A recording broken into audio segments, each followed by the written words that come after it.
আরও বেশ কিছু বড় বই রয়েছে, যেমন হচ্ছে ইতিহাসের ছিন্নপত্র। এইটা হচ্ছে তৃতীয় খণ্ড, পূর্ব পাকিস্তান থেকে বাংলাদেশ। এইটার টোটাল খণ্ড আছে হচ্ছে 5টা, তার মধ্যে 1, 2, 3 খণ্ড এবং বিশেষ সংস্করণ প্রথম আর দ্বিতীয় খণ্ড রয়েছে। সবগুলো খণ্ডই দেখাবো, চলুন ধীরে ধীরে দেখে নেওয়া যাক। আগে যেহেতু তৃতীয় খণ্ড হাতে নিয়েছি, তাহলে তৃতীয় খণ্ডটাই সবার ফার্স্টে দেখতে যাচ্ছি। এখানে পূর্ব পাকিস্তান থেকে বাংলাদেশের 71 বিনিময়ের ঘটনাবলীগুলো উল্লেখ করা হয়েছে। কাইকাউসের লেখা, সবগুলো খণ্ড আসলে কাইকাউসের লেখা। এটা একেবারে অনেক বড় সড়ো একটা সাইজের বই। সবার আগে যদি এটার মুদ্রিত মূল্যটা একটু দেখে নেই, এইটার মুদ্রিত মূল্য হচ্ছে 1200 টাকা ফিক্সড প্রাইস। এখন বই মেলায় হয়তো বা 25 থেকে 30% ছাড়, এক্স্যাক্টলি আমি জানি না, ছাড় পেয়ে যাবেন। এবং এখানে সবগুলো ঘটনাবলীর যে বর্ণনা, সেখানে রেফারেন্স দেওয়া আছে। এটা হচ্ছে প্রথম খণ্ড, ঔপনিবেশিক শাসন থেকে আজাদি আন্দোলন। এটা একটু তৃতীয় খণ্ডের চেয়ে আকারে ছোট। প্রথম খণ্ড তো, এটা হচ্ছে 620 টাকা। প্রথম খণ্ডের তুলনায় তো প্রাইস, মানে প্রথম খণ্ড নিয়ে যদি ট্রাই করতে চান তাহলে করতে পারেন। এখানে হচ্ছে রেফারেন্স দেওয়া আছে এবং তার সাথে সাথে টিকাও দেওয়া আছে।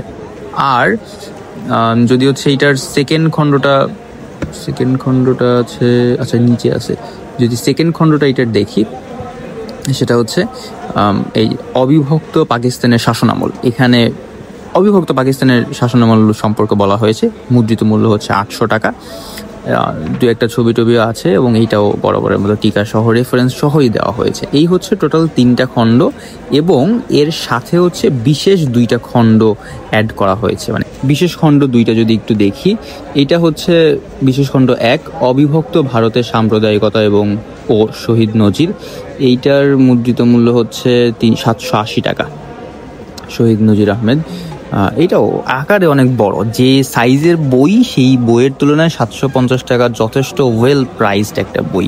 আচ্ছা, এটা হচ্ছে প্রথম সংকলন। আর যদি দ্বিতীয় সংকলনটা একটু দেখি, সেটা হচ্ছে এটা হচ্ছে দ্বিতীয় সংকলন, ঐতিহাসিক সিলেট গণভোট, পাকিস্তানে অন্তর্ভুক্তি সংগ্রাম, 6-7 জুলাই 1947। মেইনলি আমাদের এই উপমহাদেশের যেই ইতিহাসগুলো রয়েছে, সেই ইতিহাস নিয়ে ডিটেলসে এটার মুদ্রিত মূল্য 600 টাকা। সেই ইতিহাস নিয়ে যদি ডিটেলসে জানতে চান, তাহলে ইতিহাসের ছিন্নপত্র এই বইটা বেশ কাজে লাগবে। একেবারে রেফারেন্স সহ আকারে, মানে রেফারেন্স বুক হিসেবে অ্যাড করতে পারবেন। অনেক কিছু অজানা জিনিসপাতি জানা যেতে পারে। আচ্ছা, তো এই হচ্ছে সবগুলো বই। তো এরকম ইসলামী বই মেলার আপডেট পেতে চোখ রাখুন দ্য ব্রাউন স্টোরি টেলারে।